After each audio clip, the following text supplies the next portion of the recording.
భవిష్యత్తులో మీ సంఘం మీదనో మీ మీదనో దాడి జరగదని మీరు అనుకుంటున్నారా? అసలు ఈ ప్రశ్నే బుద్ధి లేని ప్రశ్న. ఎందుకు అంటే మీరు ఇండైరెక్ట్ గా హింట్ ఇస్తారా? మరోసారి ఎవరికి హింట్ ఇస్తారు? ప్రజలకి. దేశంలో ఏం జరుగుతుందో లేకపోతే చరిత్ర నుంచి మీరు చూడట్లేదా? కొత్తగా చెప్పాలి. మేమేమనుకుంటున్నామంటే మీరు ఒకవేళ ఏ రకమైన దాడికైనా, ఏ రకమైన ఫైటింగ్ కైనా, ఏ రకమైన బెదిరింపులకైనా మేము తట్టుకొని నిలబడతాము ఊపిరి ఉన్నంత వరకు అనుకున్నాకే ఈ బ్యానర్ పెట్టుకొని మాతో వస్తే మీకు దుఃఖమే ఉంటది, పేరు కీర్తి ఉండదు, ఆస్తిపాస్తులు ఉండవు, కేసులు కూడా అవ్వచ్చు, జైల్లో కూడా పెట్టవచ్చు, తన్నులు కూడా పడవచ్చు, గాయాలు కావచ్చు, అవయవాలు ఊడిపోవచ్చు. అయినా సత్యం కోసం, సత్యాన్వేషణ కోసం, నిజం కోసం నిలబడే వాళ్ళు మాత్రమే రండి అని చెప్పి స్టేట్మెంట్ ఇచ్చాకే ఇందులో అడుగుపెట్టాం.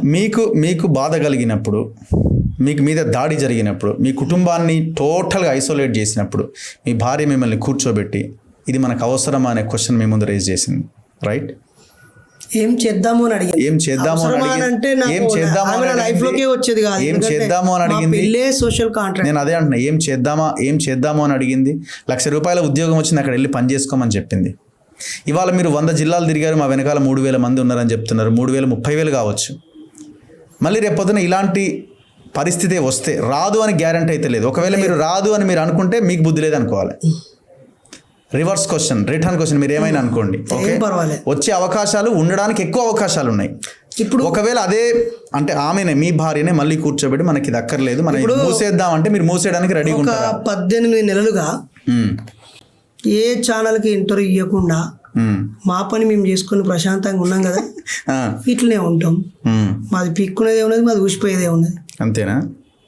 వచ్చిందల్లా ఎక్స్పోజర్ కోరుకుంటానో, హల్చల్ కావాలని అనుకుంటానో, టీవీలలో కనపడాలని ఆశపడుతానో, లేకపోతే నేను దేనికైనా సమాధానం చెప్తాను విర్రవీగుతానో, ఎదుటి వాళ్ళని గౌరవించకపోతున్నావు, అవమానించి సంచలనం కావాలనుకుంటున్నావు, మీరు అన్న చికాకులు పెరుగుతాయి.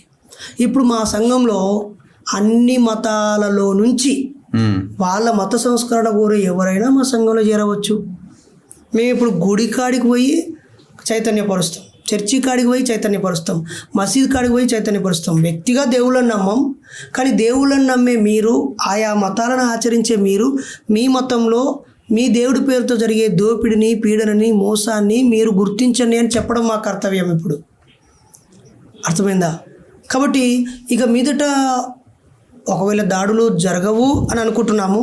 మీరు చేసేది ఐడియాలజీ బేస్ యుద్ధం, గుర్తుపెట్టుకోండి. భౌతిక ఐడియాలజీ బేస్ యుద్ధం. ఇది మామూలుది కాదు. ఇది అంటే మామూలుగా ఏదో ఇష్యూస్ మీద కొట్లాడడం వేరుంటది, ఐడియాలజీ మీద కొట్లాడడం అన్నది వేరుంటది.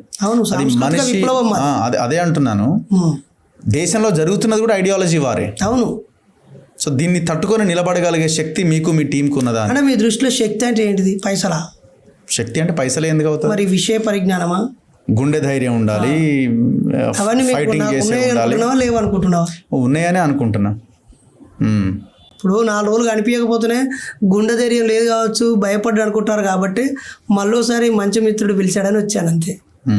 గుండె ధైర్యంలో ఈ సుమంతా కూడా తగ్గేది లేదు, విషయ పరిజ్ఞానంలో వెనుకకు తగ్గేది లేదు, నిజాన్ని నిర్భయంగా చెప్పడంలో తగ్గేది లేదు. మీరన్నా ఏదన్నా బయట ఉంటే అమ్మ ఇది కమ్యూనిటీ వైలెన్స్ అయిద్దో, లేకపోతే మనల్ని మాలలో ఛానల్, మాదిగోలో ఛానల్ అంటారు, లేకపోతే బీసీ ఛానల్ అంటారు, లేదా ఈ పార్టీ కాంగ్రెస్, టీఆర్ఎస్ అంటారు. మేము బ్యాలెన్స్ చేయాలి, తప్పదు కదా, మాకు సిచ్యువేషన్ ఉంటుంది, డౌట్ ఏం లేదంట. కానీ మేము నాస్తికత్వంలో వన్ సైడ్ మాది నాస్తికత్వమే. ఆ క్రమంలో గతంలో కంటే ఇప్పుడు మరింత నిదానంగా, మరింత ఆచితూచి అడుగులు వేస్తూ, విచక్షణ లేని, క్రమశిక్షణ లేని మత ఉన్మాదుల నుంచి జాగ్రత్త పడుతూనే ముందుకు వెళ్తాం. దాన్ని మీరు భయం అనుకుంటే భయమే, లేకపోతే మీరు ఏమనుకున్నా పర్లేదు, సత్యానికి మాత్రం మేము గట్టిగా నిలబడతాం. భయపడేది లేదు, దేవుడు లేదు, తొక్క లేదు. ఈరోజు దేవుడి పేరు మీద ఎన్ని సావులు జరుగుతున్నాయి, ఎన్ని ఈరోజు పేపర్లో చదవండి, అయ్యప్ప స్వామి ఆలయంలో ఒకరు ఆత్మహత్య చేసుకుని చచ్చిపోయారు. అక్కడెక్కడో కాదు, వెంటనే అతన్ని ఇది చాలా చెడు సంకేతం అయ్యిద్ది అని చెప్పి అతను మతిస్థిమితం లేనోడు అని చెప్పి ప్రచారం చేశారు. నిన్న ఒక మనిషిని కోసి చంపారు. ఈరోజు పేపర్లో వచ్చింది, ఒక ఆయన కోడిని అట్లే మింగితే గొంతులో ఇరుక్కుపోయి చచ్చాడు. అవునట, ఎవడో తాంత్రికుడు చెప్పిండని కోడిని పిగిలి సొంత కొడుకును కోడి పిల్లని కోసి చంపినటువంటి సంఘటనలు సూర్యాపేటలో జరిగాయి. తల్లిని నరికి తలకాయ పట్టుకుంది నకరికల్లో ఒక సంఘటన జరిగింది. అట్లా ఇప్పుడు మా దగ్గరకు కోకొలలు వస్తున్నాయి కదా. కులము మా ముందున్న సమస్య, వివక్ష మా ముందున్న సమస్య, అంతరాలు, మనిషికి అజ్ఞానంతో ముడిపడి ఉన్న ప్రతి విషయం. ఈరోజు ఎంత ఖరీదైపోయింది పెళ్ళిళ్ళు, గృహప్రవేశాలు, చావు. అరే ఒక నెల రోజుల క్రితము నా సొంత మా చిన్న తాత వాళ్ళ కొడుకు నాకు తమ్ముడు అవుతాడు. వాడు ఉరివేసుకొని చచ్చిపోయాడు. వాడు వాని భార్య, నాకు చిన్న వాళ్ళు, నాకంటే 5 ఏళ్ళు చిన్నోళ్ళు. సిరిసిల్లాలో ఉరివేసుకొని స్రవంతి, బైరి అమరులు చనిపోయారు. దుఃఖం వచ్చింది. 3 పిల్లలు, ఒకరు 10th క్లాసు, ఒకరు 8th క్లాసు, ఒకరు 5th క్లాసు. ఎలా బతకాలి? వాడు చచ్చిపోయి వాడు తప్పు చేశాడు. ఈరోజు వాడి బంధువులు, అంటే మా బంధువులే కదా, మా బంధువులు వీళ్ళిద్దరు ఇందులో చచ్చిపోయారు కాబట్టి మీరు 6 నెలలు ఈ ఇల్లు ఇడిచిపెట్టి వెళ్ళిపోవాలని చెప్తే వాళ్ళు ఇప్పుడు ఎక్కడో కిరాయి తీసుకొని బతుకుతా ఉన్నారు. ఏం చేదస్తాం, ఏం నాన్ సెన్స్ ఇది? తప్పు కదా. నా పేరే కదా, బైరే కదా వాళ్ళ ఇంటి పేరు కూడా. 6 నెలలు బయట ఉండాలనే సంస్కృతి ఎక్కడిది? హైదరాబాద్లో 6 నెలలు మీకు రూమ్ వేరే ఎక్కడ దొరుకుద్దా? కష్టం. ఇవన్నీ నాన్ సెన్స్లు ఉన్నాయి. ఇంకా